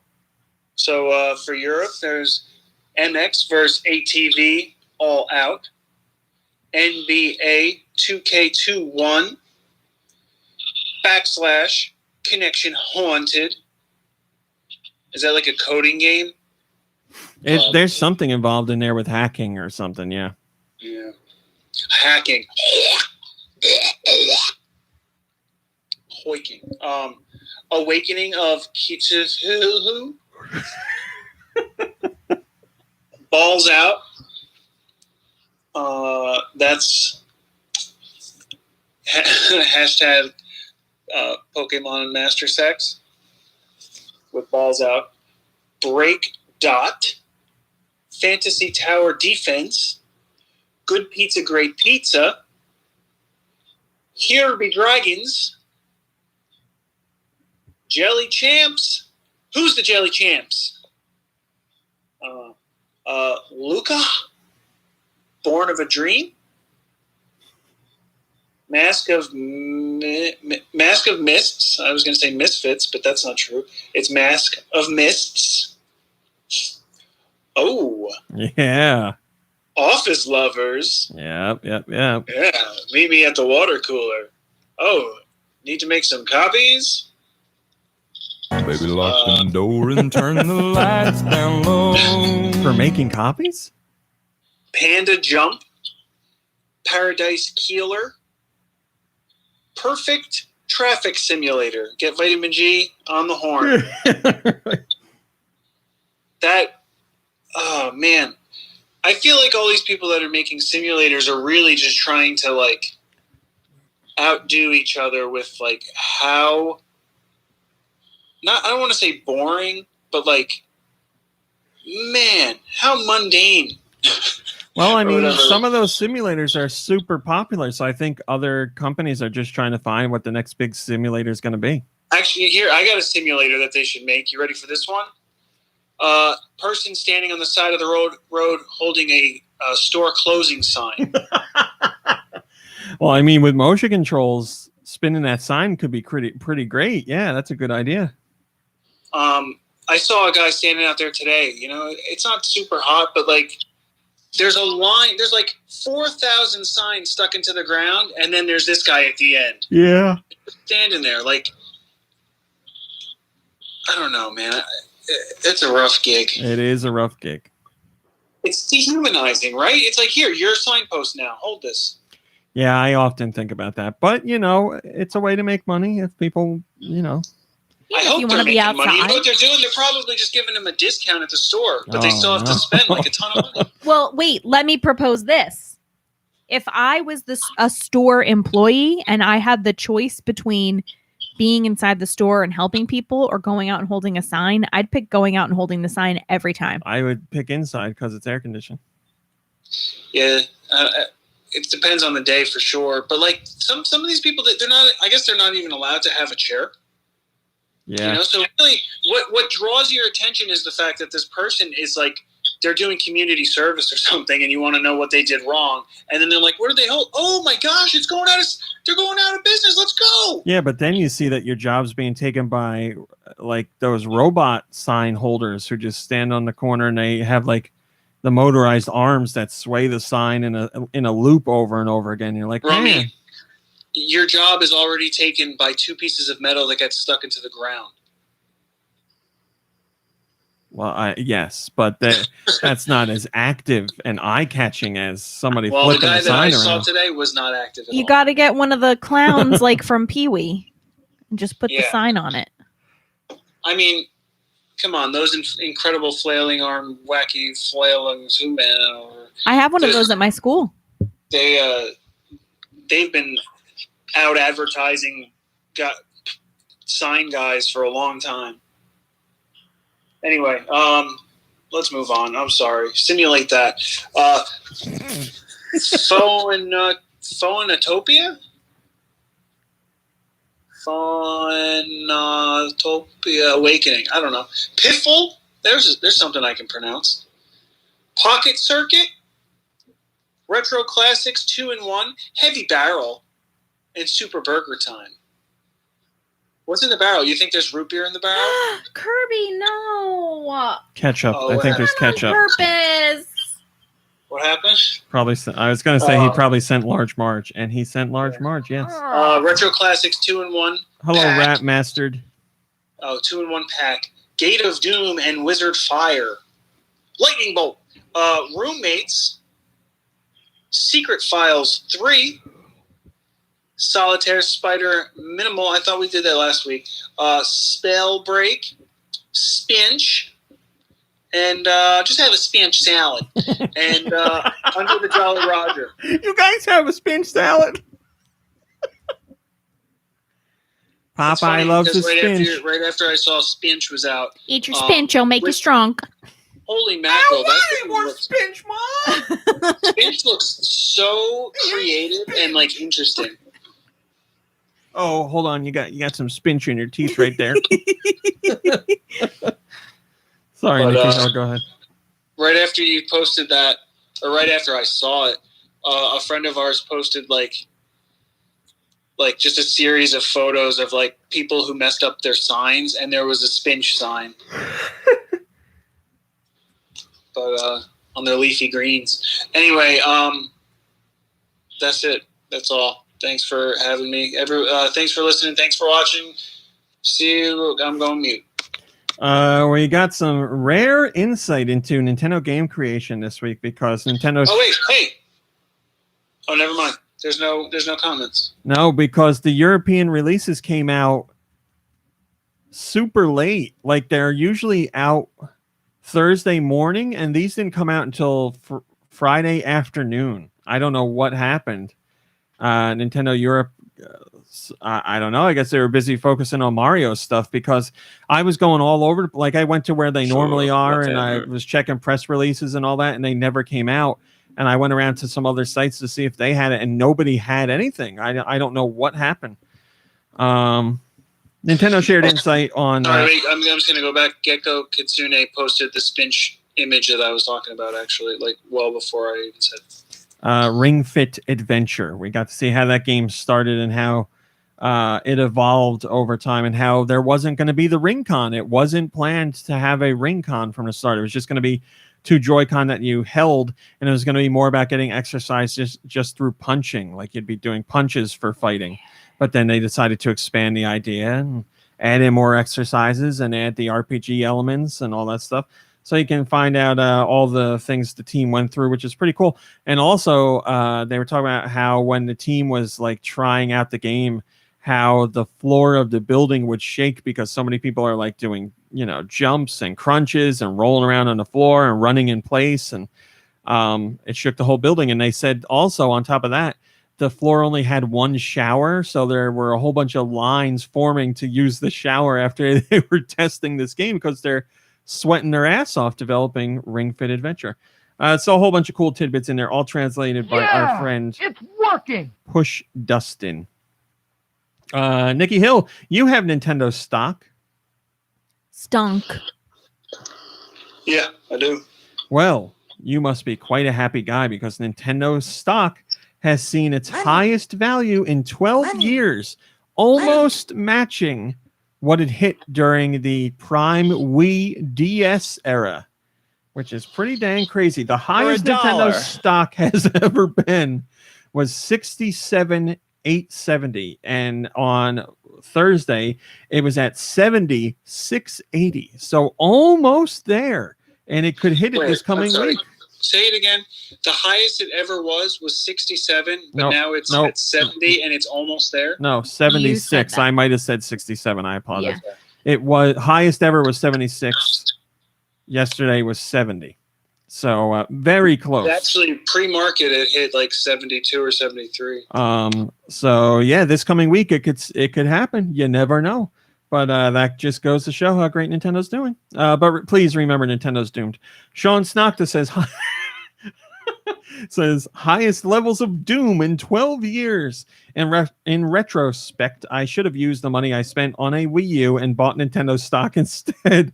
Nearly all the best games from Wii U are coming to the Switch anyways. Yes, maybe if you had a time machine, we would have all done that. Finally, we have a fun little game here. Nikki Hill, don't read this list. Koro Koro Magazine, which has a readership that skews younger. We got a new bongo! We're playing a game. Readership skews younger. I'm pointing that out because you guys are going to be playing this game. They have the results of their poll. It is the Big Survey 2020. And one of the questions was about video games. And it asked, what are your favorite video game franchises? Now, I will give you the ones that were in the title. Fortnite was number 1 at 20%. Pokemon was 15%, and Mario was 13%. So those are your top 3. Now, can you guys give me any other franchises that are on this list? Video game franchises, and this is Japan audiences only. Pokemon. Well, considering I literally just said Pokemon to you. Yeah, can you say it again? I was reading the chat. Fortnite is number 1. Pokemon is number 2. Mario is number 3. And this is what people are playing, not what is making the most money. Minecraft. This has nothing to do with any of that. It's just the most popular. These are what they picked as their favorite Final game Fantasy franchises. Minecraft is there with 8% of the vote. What else do you say? Final Fantasy. No. Fire Mario Emblem. Kart. Mario Kart. No. Fire Emblem. No. Xenoblade. These are kids. I don't know. Zelda. No. Chronicles. What's that Chronicles one? Did you say that? Xenoblade Chronicles? It's, again, kids. I don't know what kids are playing. You think I'm hip to what kids are into? Minecraft. Did you say that? Yes. Japan. Do they play that in Japan? It was already said. Or was it on the list? Yes. Roblox. Now, see, Roblox, now you're thinking. It's not on the list, but that's a good answer. Thank you. Animal Crossing. No. Zelda? No. Mom Brain already guessed Zelda. I can't believe you. Why are you yelling? Trying to think. I can't listen we're to think. repeating ourselves a million times.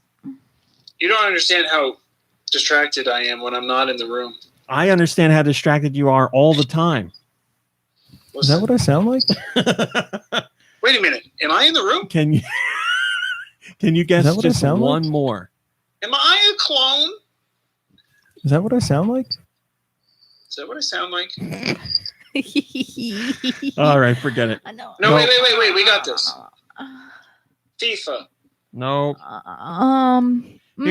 Here's a hint for you. It's a Nintendo franchise. Also, here's another one. It's a Nintendo franchise. Also, here's another one. It's a Nintendo franchise. Mario? Well, Mario was already said. And so was Zelda. It's not that one.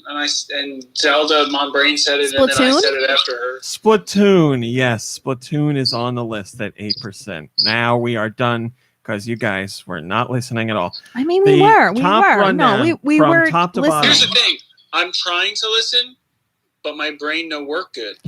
I'm trying to listen, but all I can think about is a Reuben. Fortnite, Pokemon, Mario, Smash Brothers, Splatoon, Minecraft, The Battle Cats, Yokai Watch, Kirby, Inazuma 11, Monster Hunter, and then just a generic others. We have a battle cat. First comment comes from Mysticoy. Is Starfy on the list? I'm sorry, what was that? Starfy? No. Mysticoy says, it's pretty interesting to learn how popular Fortnite is among Japanese youth. A Western online shooter is not something I would normally expect to be popular among that audience, but it looks like it's doing quite well. I imagine it being third person and stylized helps, not to mention being free to play and available on every modern platform. I wonder if Splatoon helped increase interest in other online shooters in Japan. That's some very insightful comment and question there, Mr. Coy. Yes, I would say the style of Fortnite greatly helps it. Kids don't care that it's free. Like, kids don't really think about like, oh, this is $60 or this is $20. They're just, I imagine, yes, they're attracted to the type of game and more so because of the style of it. It's not like a Call of Duty realistic or something like that. And parents will let them play it because of the way it looks. Yeah, it's more cartoony, more stylized. That kind of approach certainly leads to a broader worldwide appeal rather than a realistic approach. I remember the first time I played, I was like, I can't believe it looks like this. Like, I can't believe that there was something so like it clashed with what I expected, I guess. What did you expect? Blood and guts? Yeah, for sure. All right, those are your top stories of the week. Hello, Steister. Hello, Steister. Mom Brain, Mm-hmm. what have you been playing? Spiritfarer and Animal Crossing. How's it going? Spiritfarer, I'm close to the end. Hi, Char. I know that I did say that the death part of it shouldn't like prevent people, you know, it's not like super duper emotional. I would like to amend that statement. There have been a few people that I've had to bring to the Everdoor that it's been a little bit spoiler hard to bring. But overall, I am enjoying the game. It's a little there's some like glitchy, finicky pieces of the game. Like a couple times, I've been like, that's not working right. The developer did say they are working on patches. Yeah. So, I mean, I wouldn't. It's definitely an emotional game. It's not like overly emotional, or at least it hasn't been for me where I'm like crying about it, but it definitely. I don't understand how you're still playing it. You've put like a lot of hours into it. I didn't think it was like that long. I mean, I'm just taking my time and relaxing fine. And enjoying. Freddie Frost says every time we get a new person on the boat, it's a killer knowing we'll have to say goodbye at some point. Yeah. There's some really sweet things that happen. I'm sorry, are we keeping them? I'm just tired. There's some Twin Peaks. There's at least one overt Twin Peaks reference, but several other references, which I think is fun. There's some humor. Overall, I think it's a very unique experience. I've enjoyed it a good deal. Nikki Hill, what have you been playing?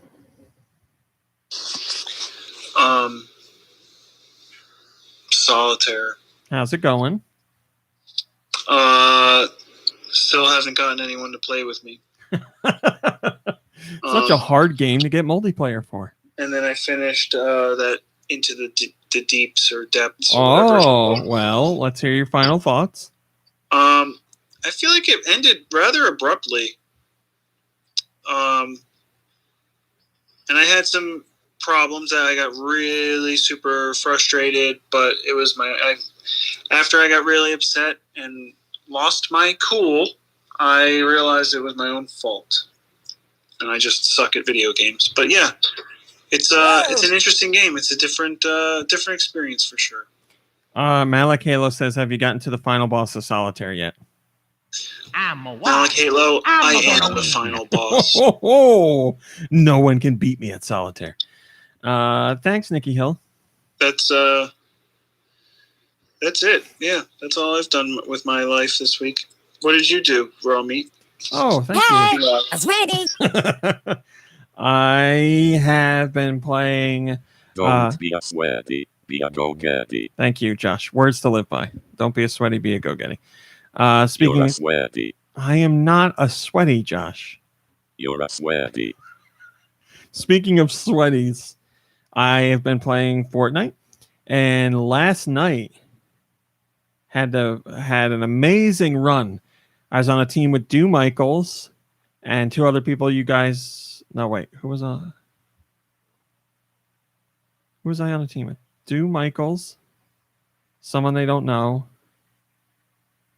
and I don't know what. Vitamin G? No, hold on, this is terrible. Music Guy was his name on the podcast.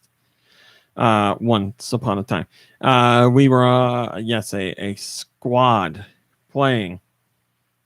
And we got 5 victory royales in a row. 5 I'm a hardcore gamer. Victory royales. That is the best run I have ever had.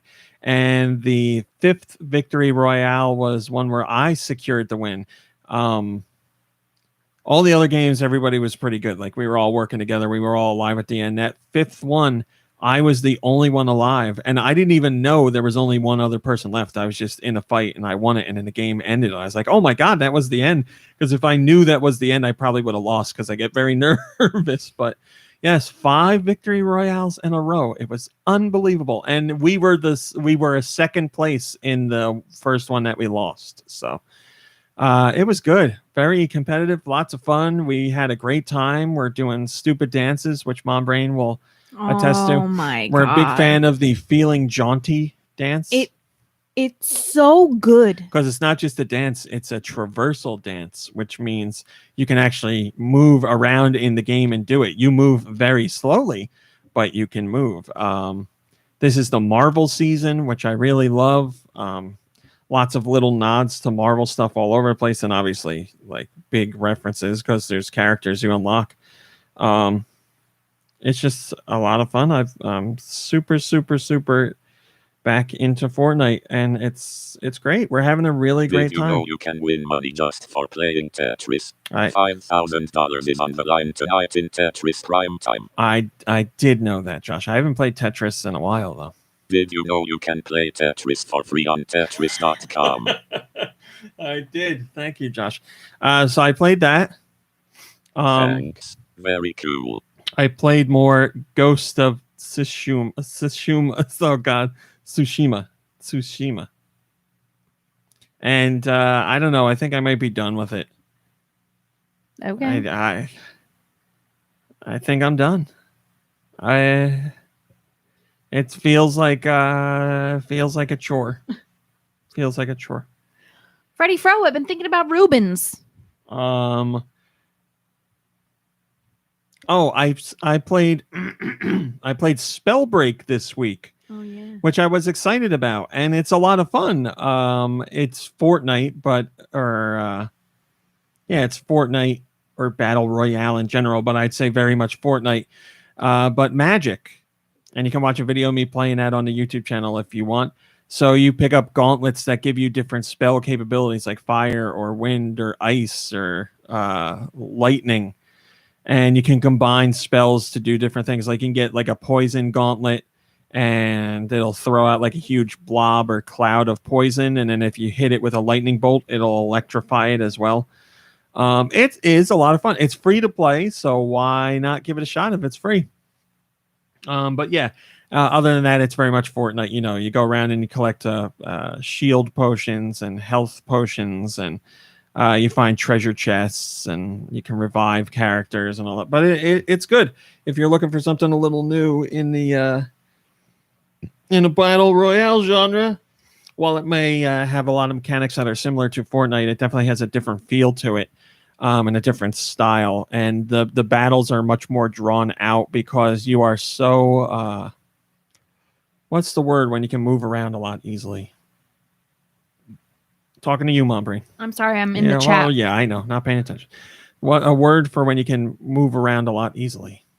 Move around a lot easily. You have great maneuverability. You're great dexterity. So you can like jump and like float through the air, or like give yourself like a floating boost, and you like glide around through the air, and you get other abilities to help you do that too. So like there's no struggle to get away from your attackers, and battles like take place over like large portions of the landscape. It's very cool.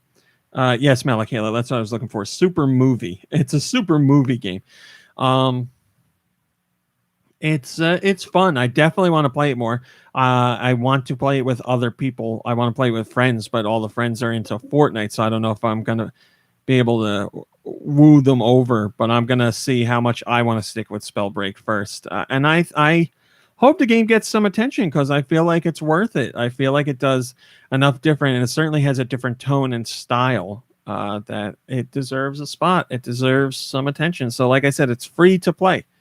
Download it this weekend and give it a shot. I'm a hardcore gamer. Thank you, Josh. And I'm playing One Other Thing by Ridley Soria. Thanks for off to the old salt mine. Thanks for joining us while you could. Yeah, I'm playing One Other Thing right now, but I cannot talk about it. But I will be able to talk about it. Sure, whatever. I don't remember when. The 16th, the 18th? I don't know. But we'll just have to wait and see. I'm excited to talk to you about it. I just can't right now. All right.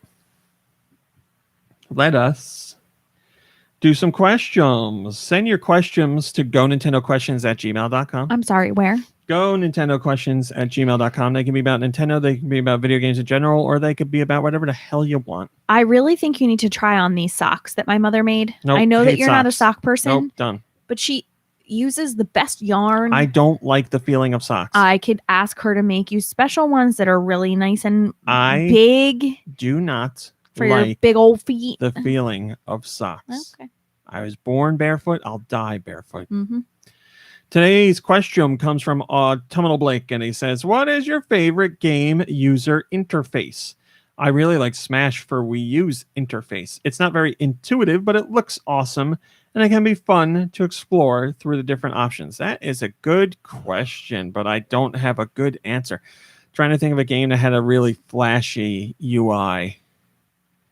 You know what I will say I like about Ghost of Tsushima? Its lack of UI. The game does an excellent job of indicating where you need to go and what's going on with you without actually cluttering the screen with a UI. Like, when you're figuring out where you need to go for an objective, you swipe up on the touchpad on the PS4 controller, and wind flies by in the direction that the wind goes in, shows you which way you have to go. So I like that. But yeah, I'm trying to think of a slick UI right off the bat. But yeah, Sakurai definitely has a knack for creating nice looking UIs. I believe he said it's his wife who designs that stuff. And she has a really she has a lot of skill for that kind of stuff, and he's always impressed with what she does, so he implements that. I'm pretty sure he said. Are you talking about the heads-up display? Anything like the game menus or the heads-up display that's going on while you're actually playing. Animal Crossing is nice. It doesn't take away from the experience. I mean, it's your opinion. Whatever you say. Nikki Hill, do you have one? I'm not really grasping the concept, but I guess I would think maybe I kind of liked how, I don't know if it's really user interface, but I don't know, whatever. The original, I don't remember the second Mirror's Edge really much, but the first one where you're just things are kind of just changing color to direct you. Well, yeah, that's like what I was saying with Ghost of Tsushima. It's the lack of a user interface that we're talking about there. But Autumnal Blake's looking for the menus or the heads-up display.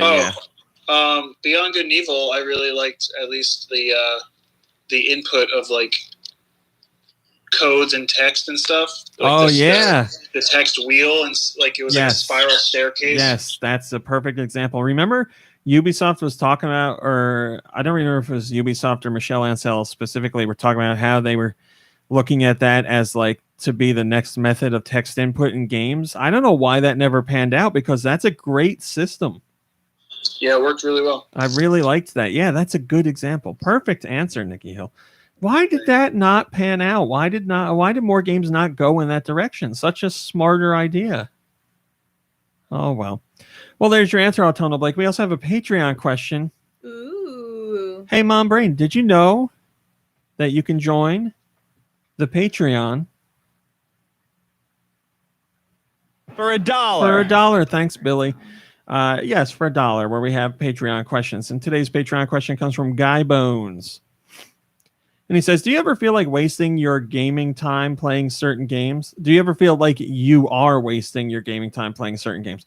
I find myself wanting to play a game like Apex Legends where no real progression is made while I ignore my backlog. Have any similar problems, or is it really a problem at all? I mean, if you're having fun, it's not a problem. I do feel like I'm wasting my time with Ghost of Tsushima, so that's why I'm stopping, I think. I might go back one more time, but yeah, I'm pretty sure I'm done with that one. I gave it the old college try. I put double-digit hours into it. It's just not doing it for me because it's just, I don't know. It don't do it for me. Other games where you feel like you're wasting your time, wasting your gaming time. Yeah, I only ever feel like that when it's a game that I'm not enjoying. You know what drives me nuts? It's not a game thing, it's a book thing. Well, when you're reading a book and you're like, I don't really like this book, but I'm going to keep up with it because maybe I'll like it. Why the cat's giving me a dirty look? I don't look up. And then you just put all those hours into reading it in hopes that maybe you'll find some kind of redeeming quality. And there was a book I read a few summers ago on vacation that still makes me angry that I spent my time reading it. What's the book? I think it was called To Rise Again at a Decent Hour. I hated every second of that book. Wow. Yeah, I can't think of examples right off the top of my head, but just games where I am not having fun. I feel like, well, that was a waste of my time. There's definitely games that, like you said, when you're not having fun, there's definitely some games that I'm not really interested in playing. Then there's other times when I'm playing a game and I know what? Nothing. Dropped one. Oh. Wait, like farted? Yeah. Wow. Getting real comfortable here. Well, it is show 786. Yeah. And oh man, you just blew away my thought. That's why I didn't want you to bring it up, Mom Brain. You brought it up. I heard something. Over there. Things that aren't fun. And I thought you said something like, I don't know, I thought you were making fun of me. Pretty much every game that I play. Yeah. Once I get like, within like the home stretch, I just get like really like antsy and I'm just like, come on. We're so close. I just want to do it now. Just go. Which is funny because there's other times too where it's like, here's your final objective. Go back now and get all your supplies if you need to. And there's times when I'll go and do actual quests or objectives before I go back to the finish, like the final one, even though I know that like the fate of the world depends on me. I'm like, yeah, but one more thing. This person, this person dropped a hair clip over here. I have to go find it. But, sir, please help me find my hairpin. I lost my contact. I know it's around here somewhere. But yeah, so that's it. Every game for me feels like that. Mom Brain, please. The show is almost over. Do not touch the cat. I didn't touch him. Just 5 minutes. I didn't touch him. You can rub them all over your face and do whatever the hell you want. All right, Mom Brain, let's do some music. Send your music to gnpodcastmusic@gmail.com. Where? gnpodcastmusic@gmail.com. Thanks. Very cool. All right, we got to do better than last week. All right. Here we go. I got music. You want to hear it? You want to hear it?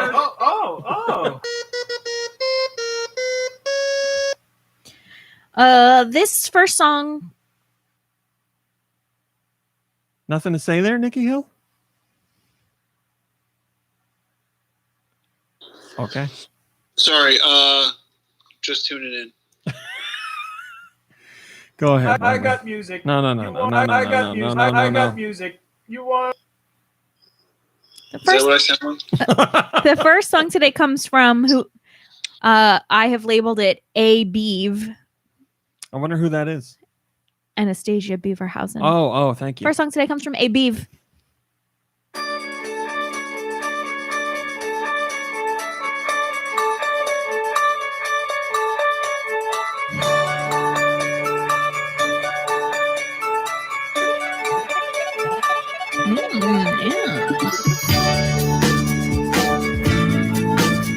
Who says, I forgot I even sent this. I don't know at all. I have no guess. You're going to kick yourself because once you know, you'll hear it.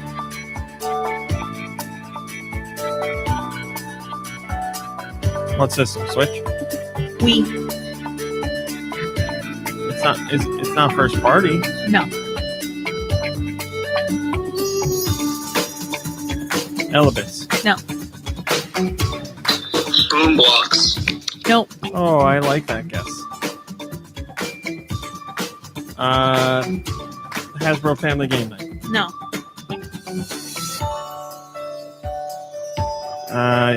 You draw. No. Pictionary. Nope.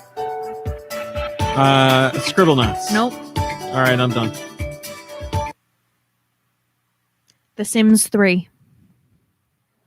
I didn't play it. That was from Anastasia Beaverhausen, and it was The Sims 3. That's why I was guessing, like Scribble Knots and like Pictionary and stuff like that. It had that kind of that vibe to it, which is similar to the Sims vibe. Yeah, this one comes from Autumnal Blake.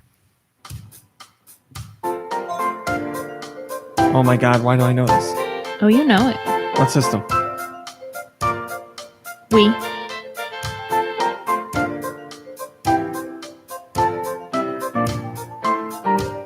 It's an actual game, right? Yeah. Oh no.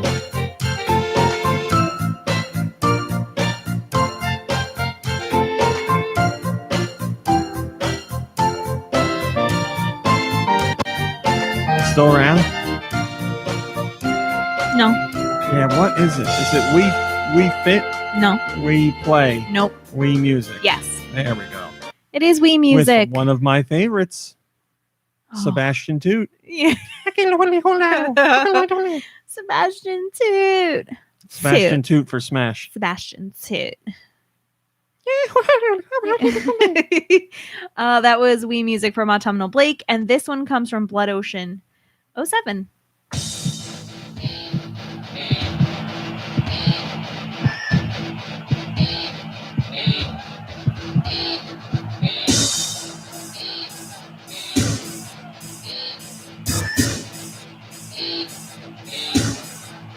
What system? 64. War Gods. No. Extreme G. Biofreeze. Nope. Killer Instinct? Nope. Descent. Nope. Winback.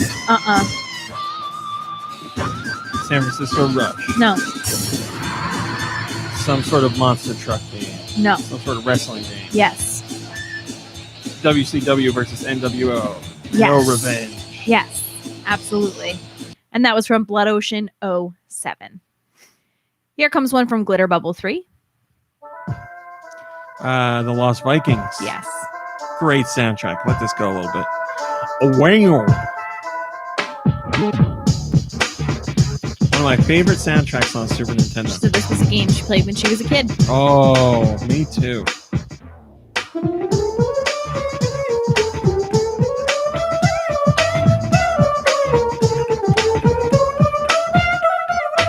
I played through this game with my mother. That's nice. A puzzle platformer. Hold on, a little bit more. So good.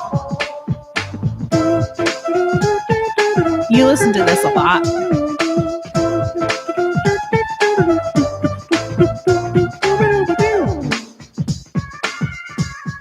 So good. All right, go ahead. Last time I went to a Nintendo event, there was a Blizzard guy there, and I talked to him for 10 minutes about how they need to bring back the Lost Vikings, and he told me he would tell people at Blizzard, but I think he was lying. Oh, Blizzard, the game company. Yes. I thought you meant the ice cream treat from No. Dairy Queen. Well, seeing as how I said I talked to a guy at Blizzard, that would be a really weird statement. I thought, Blizzards at Dairy Queen were like a subdivision. Yeah, new buildings that only do Blizzard. Blizzards. I work at the Blizzard subdivision of Dairy Queen. At those Blizzard locations, they hook up your food to your Blizzards to Yep. I'm having trouble thinking of words this time. Like things that hang down from the ceiling, because they always show you they hand them to you upside down to show you that the ice cream doesn't come out. So at the Blizzard places, you get them. You have to eat at your table upside down. They just lower it down. Okay. And you have to eat your way. What a terrible idea. They don't put them in a cup. They put them on a flat plate. That would be like a totally Nicky Hill could do that because he can be so fast. All right. This one comes from. You want to know about eating ice cream fast? Lower the Blizzard tube. I got ice cream treats for my dog, and they're like little paw prints or little bones. And Nicky Hill's like, maybe.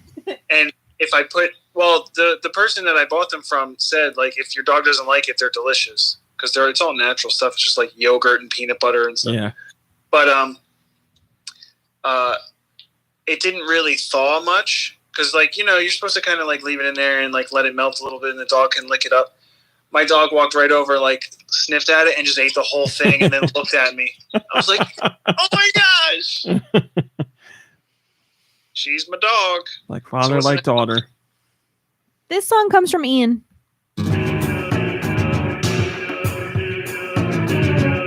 Is this a Zelda?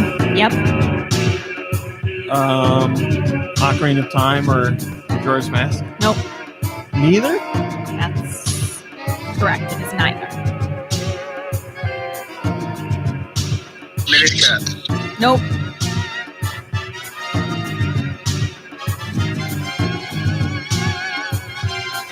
I don't know. Phantom Hourglass. No. Twilight Princess. Yes. What is that in Twilight Princess? I don't know. Okay, thank you. All right. So do you want me to here? Let's put it a little further down and see if it probably rings a bell now, right? I mean, we got it, so it rang a bell. All right. That was from Ian, and it was Twilight Princess. This one comes from Mikey3319.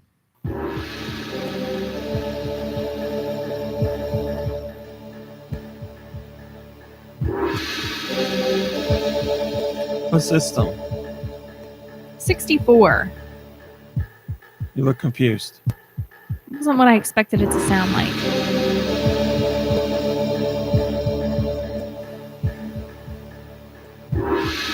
Winback. No.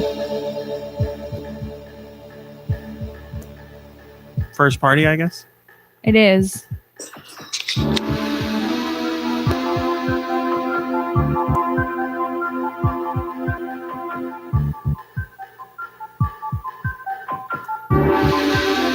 What is this first party on the 64? I mean, that should make it easy. All right, let's. All right, it's not Mario. It is something to do with Mario. What? Mom Breen, please. Worked up. All right, so Mario Party? No. Mario on the Smash Brothers? Nope. Mario on the 64. Mario Kart? Nope. What is this? Why are you looking at me weird?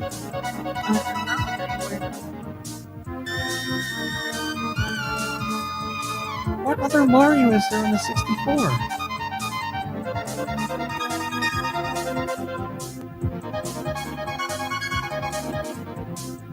Am I going to have to pass on a Mario game here? Oh, Paper Mario. No.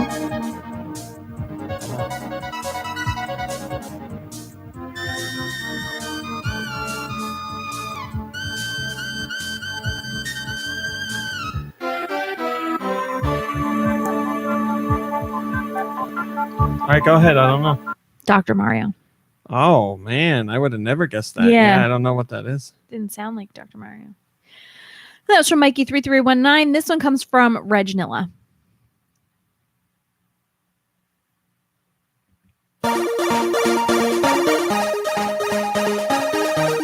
Dizzy. No. RoboCop. No. Micro Machines. Yes. I know that Codemaster sound. Pretty good. I had good music. All right, that was from Regnilla, and it was Micro Machines on the NES. This one comes from the Sacred Wolf.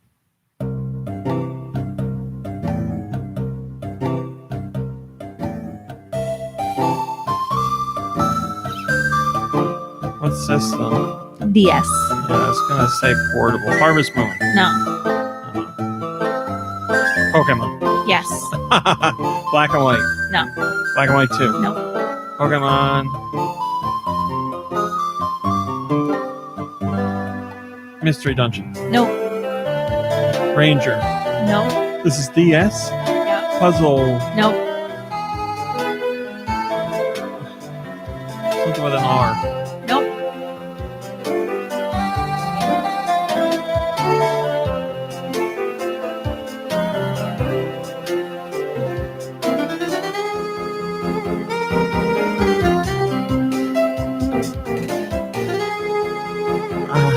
Pokemon, I don't know. Some remake of a Pokemon game. No? I don't think so. Is it like, Diamond or Pearl? Yeah. Pokemon Diamond or Pearl? Diamond, Pearl, Platinum. And that was from the Sacred Wolf. This one comes from Wayward.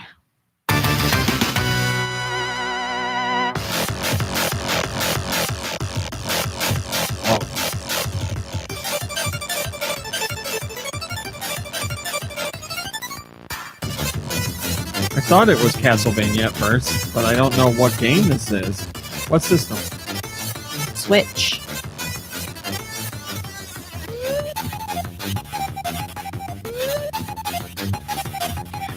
What Konami game on Switch would have a Castlevania remix? Okay, let's guess Bomberman. No. Let's guess Castlevania Collection. No.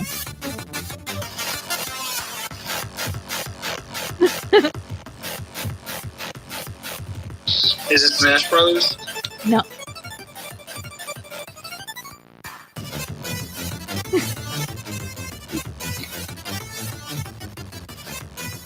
What the hell else does Konami have on Switch?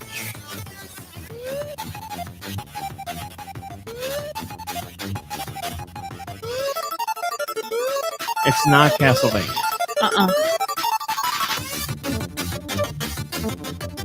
Is it a music game? I don't think so.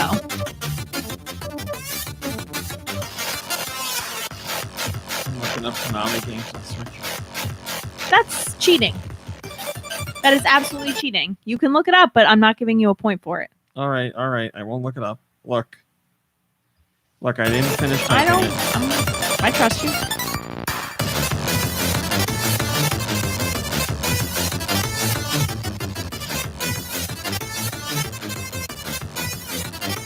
Go ahead. I don't know. The Contra Collection. Hardcore. It's in the Contra Collection? According to Wayward. And the last song. What the hell? For today That's comes mean. from Wired. That's mean. Turn it up, please.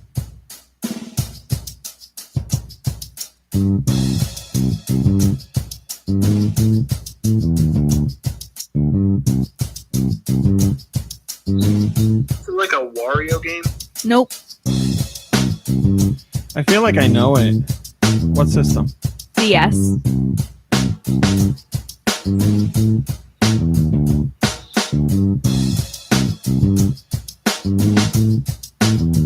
Franchise? Scribble Nuts. Nope. Yeah, I definitely feel like I know this. Oh, you played it. That bass is so Rugrats. No. Oh, that's... Watch, you're gonna... Yeah. Oh. Peggle? Yes.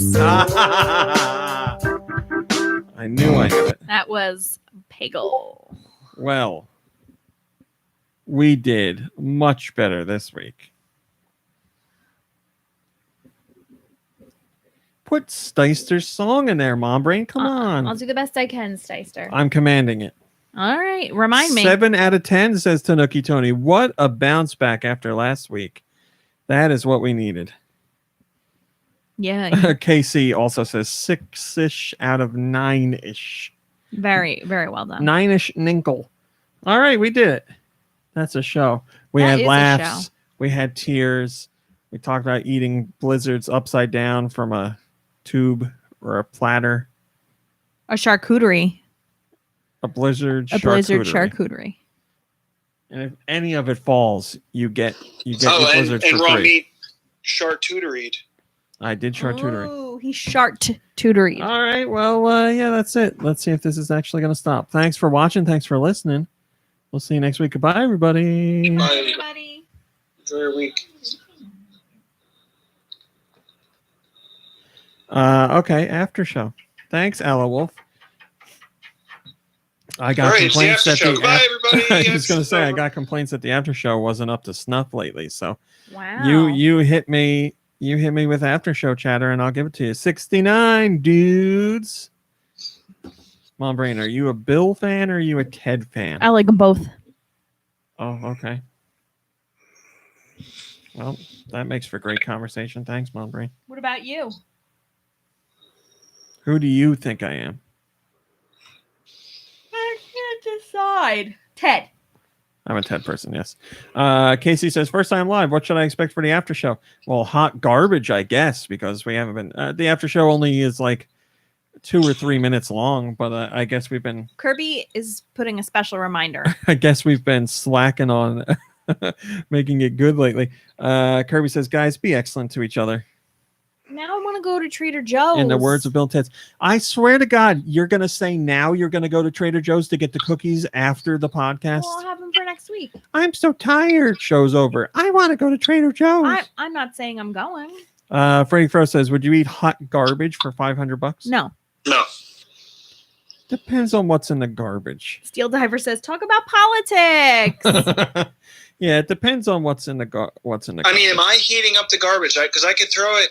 I could heat it up enough to like kill any germs. Is it edible garbage though, or am I eating like boxes and like diapers? Kitchen scraps.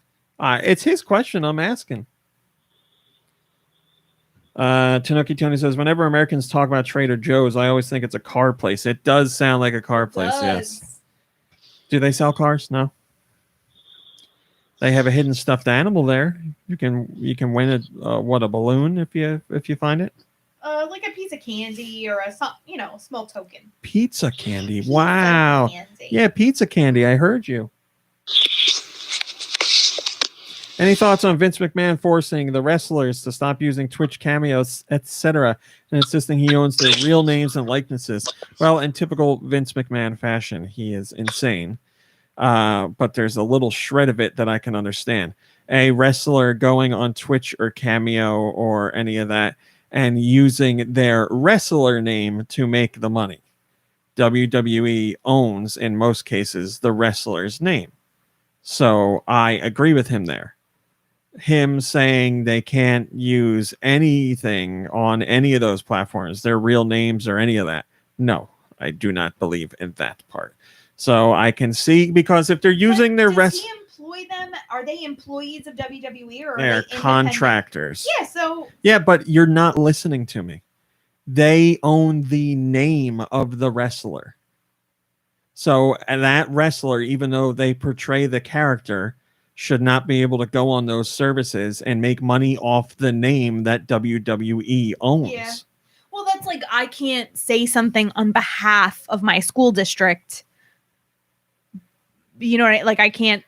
Because then a wrestler could go out and be like, I'm whoever, John Cena, and I want to advertise for whatever brand X as John Cena. He can't do that. But if he wants to be whatever John Cena's real name is, I don't know, maybe it's John Cena. Sanjina, I believe. But if WWE puts him in that commercial, then it's fine. Yeah. Right. But if, Lana CJ, her real name's CJ, like Lana was doing ads on her Instagram using the name Lana. It was like Lana WWE or something like that. You can't do that. You can't market it as the name that's owned by somebody else. But if she wants to do CJ Perry, yeah, that's fine. Vince does not own the person's name and who they are in real life.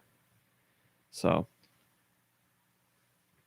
yes, Kirby says his real name is John Cena. John Cena, in-ring personality. John Cena, real person. Real person. All right, I feel like that's an after show. We that should have satisfied you.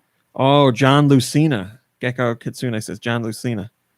Mama Lucina. Mama. Yeah, that's an after show. That felt more like a regular after show. I'd give that a 30 out of 10, actually. Wow.